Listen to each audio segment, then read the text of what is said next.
Hello வணக்கம். எல்லோரும் எப்படி இருக்கீங்க? நான் நல்லா இருக்கேன்.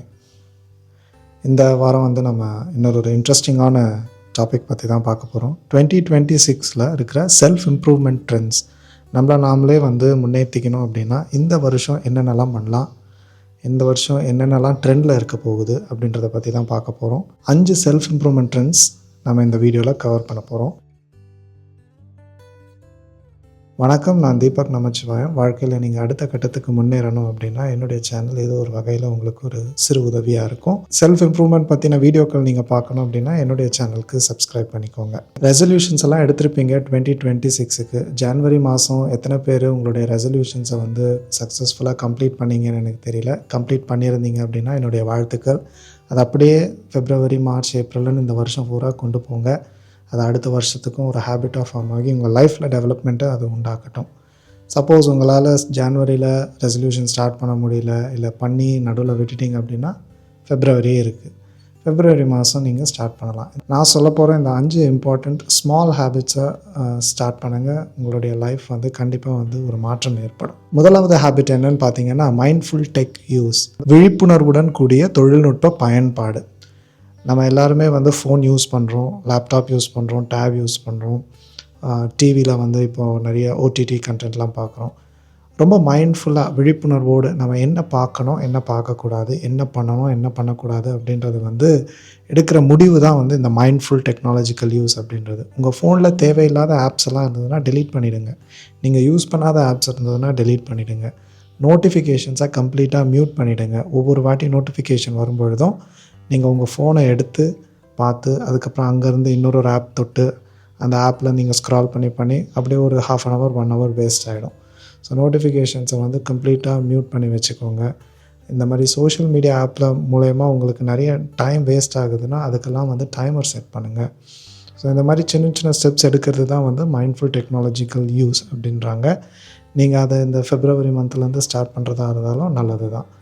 கொஞ்சம் கொஞ்சமாக நீங்கள் ஸ்டார்ட் பண்ணிங்கன்னா உங்களுடைய நேரம் மிச்சப்படும். உங்களுக்கு மற்ற விஷயங்கள் செய்கிறதுக்காக நேரம் நிறையவே கிடைக்கும். இதை நீங்கள் பண்ண ஆரம்பிச்சிங்கன்னா உங்களை அறியாமையே உங்களுடைய ஆங்ஸைட்டி அண்ட் ப்ரெஷர் குறைய ஆரம்பிச்சிடும்.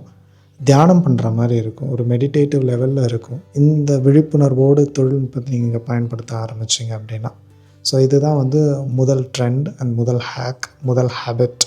ரெண்டாவது ஹேபிட் என்ன நீங்கள் ஃபாலோ பண்ணணும் அப்படின்னா எமோஷ்னல் ஃபிட்னஸ், மன உறுதி பயிற்சி. ஜிம்முக்கு போகிறோம், ஃபிசிக்கல் ஃபிட்னஸ்க்காக போகிறோம், உடம்பை நல்லா வச்சுக்கணும் அப்படின்ட்டு போகிறோம். மனசை வச்சுக்கிறதுக்கு எமோஷ்னல் ஃபிட்னஸ் நம்ம வீட்டில் இருந்தே தான் பயிற்சி எடுக்கணும்.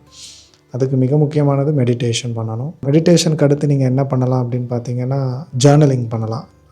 அன்றாடம் என்ன நடந்தது அப்படின்றது நீங்கள் குறிப்பு எழுதலாம். ஒரு நோட் புக் வாங்கிக்கோங்க, ஒரு பென் வாங்கிக்கோங்க. இன்றைக்கி காலையில் எழுந்ததுலேருந்து தூங்க போகிற வரைக்கும் உங்கள் லைஃப்பில் என்னென்னலாம் நடந்தது, என்ன சாப்பிட்டீங்க, எங்கே போனீங்க, உங்கள் ஃப்ரெண்ட்ஸோட டைம் ஸ்பெண்ட் பண்ணிங்களா, இன்றைக்கி நீங்கள் என்ன அச்சீவ் பண்ணீங்க, என்ன உங்களால் செஞ்சு முடிக்க முடிஞ்சுது, என்ன தோல்விகள் இருந்தது, என்ன பாடங்கள் கற்றுக்கிட்டீங்க அப்படின்ட்டு எல்லாமே ஒரு பக்கத்துலேருந்து 2 பக்கம் அளவுக்கு எழுதுகிற அளவுக்கு நீங்கள் ஜேர்னலிங் பண்ணலாம். அடுத்து பவுண்ட்ரி செட் பண்ணுறது. பவுண்ட்ரி செட் பண்ணுறதுன்னும் போது நாம் மற்றவங்கக்கிட்ட எந்த அளவுக்கு பழகணும், மற்றவங்க நம்மக்கிட்ட எந்த அளவுக்கு பழகணும், எல்லை மீறி அவங்க பழகிறதுக்கான வாய்ப்பை அவங்களுக்கு கொடுக்கக்கூடாது. இது பவுண்ட்ரிஸ் செட் பண்ணுறது. மூணாவது உணர்ச்சிகளை அடக்க கற்றுக்கொள்வது. மொத்தமாக அடக்கிடாமல் அது காட்டாற்று வெள்ளம் போல் அந்த உணர்ச்சிகள் பெருக்கெடுத்து ஓடும் பொழுது அழுகையோ, சோகையோ, துக்கமோ, சந்தோஷமோ, பெருமையோ, சிறுமையோ எதுவாக இருந்தாலும் நீங்கள் அதை முறையாக கையாள கற்றுக்கிறதுக்கு தான் இந்த எமோஷ்னல் ஃபிட்னஸ் உங்களுக்கு உதவும். ரொம்ப கோவப்படாதீங்க, ரொம்ப சந்தோஷமாக இருக்காதீங்க. ஒரு சமநிலையில் இருக்கிறதுக்கு முயற்சி பண்ணுங்கள். அதுக்கு மெடிடேஷன் உங்களுக்கு டெஃபினட்டாகவே ஹெல்ப் பண்ணும். இந்த ஜேர்னலிங்கும் உங்களுக்கு ஹெல்ப் பண்ணும். இது ரெண்டும் நீங்கள் பண்ண ஆரம்பிச்சிங்கன்னா எமோஷ்னலாக ஒரு ஸ்ட்ராங்கான பர்சனாக நீங்கள் மாறுவீங்க. ஃபிசிக்கலாக ஸ்ட்ராங்கான பர்சனாக மாறுறத காட்டிலும் எமோஷ்னலி ஸ்ட்ராங்கான பர்சனாக மாறுறது தான் 2026 ரொம்ப முக்கியமானது. மூணாவது ஹேபிட் பார்த்திங்கன்னா மைக்ரோ லேர்னிங், குறுகிய கால கற்றல். குறுகிய கால கற்றல் அப்படின்னு சொல்லும்போது தினம் 5 நிமிடங்கள் ஒதுக்குவது. நான் ஏற்கனவே என்னுடைய பழைய வீடியோக்குள்ளே சொன்ன மாதிரி தினம் ஒரு விஷயத்தை நீங்கள் பண்ணும் பொழுது அது கொஞ்சம் கொஞ்சமாக கூடிக்கிட்டே உங்களுக்கே தெரியாமல் ஒரு நாள் பெரிய மாற்றத்தை உங்கள் லைஃப்பில் உண்டு பண்ணிடும். ஸோ 5 minutes ஒரு புது லாங்குவேஜை கற்றுக்கிறதா இருந்தாலும் சரி, ஒரு புது ஸ்கில் கோடிங் கற்றுக்கிறதுனாலும் சரி, இல்லை ஒரு புதிய கோர்ஸ் ஒன்று உங்களுடைய சப்ஜெக்ட் ரிலேட்டடாகவோ உங்களுடைய வேலை ரிலேட்டடாகவோ நீங்கள் பண்ணுறதா இருந்தாலும் சரி, ஒரு ரீடிங்காக இருந்தாலும் சரி, உங்கள் ஃபேமிலியோட டைம் ஸ்பெண்ட் பண்ணுறதா இருந்தாலும் சரி, எந்த ஒரு ஹேபிட் உங்களுக்கு ஒரு சந்தோஷத்தை கொடுக்கும், ஒரு மன நிம்மதியை கொடுக்கும் அப்படின்னாலும் அது 5 மினிட்ஸ் புது ஸ்கில்லாக இருக்கணும். ஒரு மியூசிக்கல் இன்ஸ்ட்ருமெண்ட் கற்றுக்கிறதா இருந்தாலும் சரி. ஸோ அந்த புது ஸ்கில் உங்களுக்கு தெரியாததை நீங்கள் வந்து ஒரு 5 மினிட்ஸ் ஸ்பெண்ட் பண்ணுங்கள். தினம் 5 மினிட்ஸ் ஸ்பெண்ட் பண்ணிங்க அப்படின்னா உங்களுக்கு பை த இயர் எண்ட் நிறைய கற்றுந்துருப்பீங்க. உங்களுக்கு அது வந்து ஒரு பர்டனாக தெரிஞ்சிருக்காது. ஸோ மைக்ரோ லேர்னிங் தான் இன்றைக்கி 2026 அட்டென்ஷன் டெஃபிசிட்டாக இருக்கிற இடத்துல நம்ம ஸ்க்ரோல் பண்ணி நம்மளுடைய அட்டென்ஷன் ஸ்பேன் சுருங்கிடுச்சு. நம்மளால் ஒரு விஷயத்தை பண்ணுறதுக்கு ரொம்ப நேரம் கான்சன்ட்ரேட் பண்ண முடியல. ஸோ இந்த 5 மினிட்ஸ் அப்படின்றது ஒரு நல்ல சேலஞ்சாகவே இருக்கும். இன்றைக்கி 5 மினிட்ஸ், ஒரு வாரம் கழித்து 10 மினிட்ஸ், அதுக்கப்புறம் ஒரு 15 மினிட்ஸ் அப்படின்ட்டு உங்களால் இன்க்ரீஸ் பண்ண முடியும். இந்த மைக்ரோ லேர்னிங் அப்படின்றது வாழ்க்கை பூரா மனிதர்கள் பண்ணிக்கிட்டே இருக்கணும். அப்போ தான் வந்து நம்முடைய மூளை சுறுசுறுப்பாக இருக்கும். நாமளும் வந்து இந்த உலகத்தில் ரெலவெண்ட்டாக இருப்போம். இல்லைனா காணாமல் போயிடுவோம். ஸோ 2026 மைக்ரோ லேர்னிங்கை ஒரு ஹேபிட்டாக வந்து நீங்கள் ஃபார்ம் பண்ண ஆரம்பிக்கணும். 4வது வந்து எனர்ஜி மேனேஜ்மெண்ட். டைம் மேனேஜ்மெண்ட் பண்ணுறதை காட்டிலும் எனர்ஜி மேனேஜ்மெண்ட் நீங்கள் பண்ண கற்றுக்கணும். தமிழில் சொல்லணும் அப்படின்னா, நேரத்தை விட ஆற்றல் முக்கியம். ஒரு நாளைக்கு 9 to 5 ஜாபில் இருக்கிற ஆளாக இருந்தாலும் சரி, இல்லை நைட் டியூட்டியில் பண்ணுற ஆளாக இருந்தாலும் சரி, 9 to 9 என்ன ஜாப் டிஸ்கிரிப்ஷன் உங்களுக்கு இருந்தாலும் உங்களுக்குன்ட்டு வந்து தெரியும். ஒரு குறிப்பிட்ட நேரம் அளவுக்கு தான் வந்து உங்களால் ஒரு பர்ஸ்டிங் எனர்ஜி இருக்கும். ஒரு 4 மணி நேரம், ஒரு 3 மணி நேரம், அந்த நேரத்தில் எவ்வளோ டிஃபிகல்ட்டான ஜாபாக இருந்தாலும் நீங்கள் பண்ணி முடிச்சிடுவீங்க. சில பேருக்கு அது காலையில் நேரங்கள்லையாக இருக்கும். காலையில் 10 மணிலேருந்து லஞ்சுக்கு முன்னாடி வரைக்கும். சில பேருக்கு மதியானம் 2 மணி முதல் 5 மணி வரைக்கும். இந்த மாதிரி ஷார்ட் பர்ஸ்ட்ஸ் ஆஃப் பீரியட் இருக்கும். உங்களோட எனர்ஜி பீக்கில் இருக்கும். அந்த டைமில் வந்து கஷ்டமான வேலைகளை முடிச்சிடணும். அந்த மாதிரி நேரங்களில் வந்து முடிஞ்ச அளவுக்கு உங்களுக்கு நாள் முழுக்க இருக்கிற வேலையை உங்களால் அந்த நேரத்தில் சிறப்பாக செய்ய முடியும் அப்படின்னா நீங்கள் செஞ்சு முடிச்சிடணும். ரொம்ப டயர்டாக இருக்கும்போது நீங்கள் முக்கியமான வேலைகளை செஞ்சிங்கன்னா பர்ன் அவுட் ஆகிடுவீங்க. சலிப்பு ஏற்பட்டுடும். அதுக்கப்புறம் டிப்ரெஷனுக்கு போகிறதுக்கான வாய்ப்பு இருக்குது. ஸோ எனர்ஜியை வந்து கரெக்டாக கன்சர்வ் பண்ணி மேனேஜ் பண்ணுறதுக்கு இந்த 2026 நீங்கள் கற்றுக்கணும். அது வந்து ஒரு ஹேபிட்டாக நீங்கள் ஃபார்ம் பண்ணிக்கணும். கடைசி ஹேபிட் 2026 என்ன ட்ரெண்ட் ஆக போகுது அப்படின்னும் போது, ஆர்டிஃபிஷியல் இன்டெலிஜென்ஸ் வெல்னஸ். இந்த செயற்கை நுண்ணறிவு மூலயமா நம்முடைய உடல் ஆரோக்கியத்தை நம்ம பேணி பாதுகாக்கிறது. இப்போ ஒரு புது டேர்ம் வந்திருக்கு, ஏஜென்டிக் ஏஐ அப்படின்னு சொல்கிறாங்க. ஏஜென்டிக் ஏஐ அப்படின்னா நமக்கு பர்சனலாக டிஜிட்டல் வேலைக்காரன். மனிதர்களை வச்சு நம்ம சர்வன்ஸ் வச்சுக்கிற மாதிரி இப்போ கம்ப்யூட்டர் மூலயமாவே நம்ம சர்வன்ஸ் வச்சுக்கலாம். நமக்கு என்ன தேவையோ நம்மளுக்கு ஒரு ஏஜென்ட் மாதிரி அவங்க இருப்பாங்க. நமக்கு பணி செய்கிறதுக்கு நம்மளுடைய வாழ்க்கையை தினம் நடக்கக்கூடிய அன்றாட விஷயங்களை வந்து எளிமையாக்கிறதுக்காக அந்த ஏஐ வடிவமைக்கப்பட்டிருக்கு.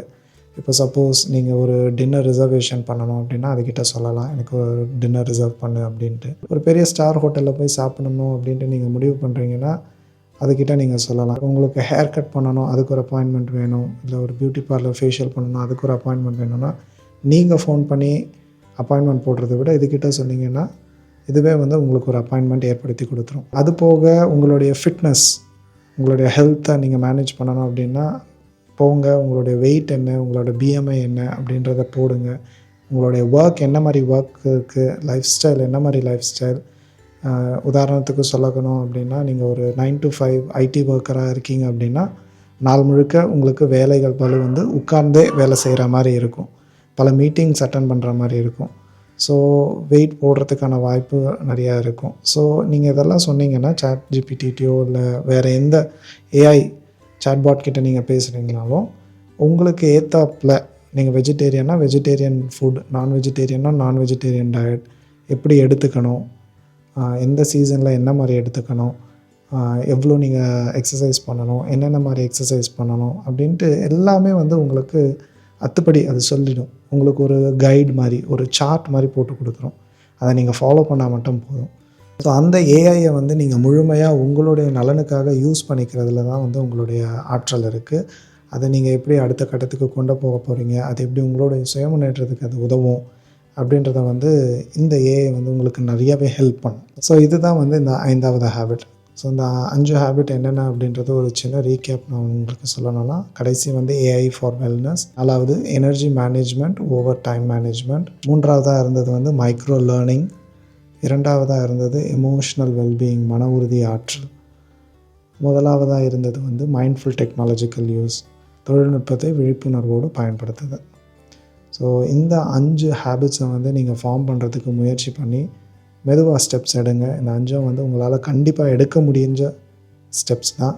2026 இது வரைக்கும் எந்த ஹேபிட்ஸும் ஃபார்ம் பண்ணலை அப்படின்னும் பொழுது இந்த ஹேபிட்ஸை ஃபார்ம் பண்ணுறதுக்கான முழு முயற்சியை நீங்கள் எடுத்தீங்கன்னா கண்டிப்பாக இந்த இயர் எண்டில் உங்களுக்கு உங்கள்கிட்டயே வந்து ஒரு மாற்றம் தெரியும்.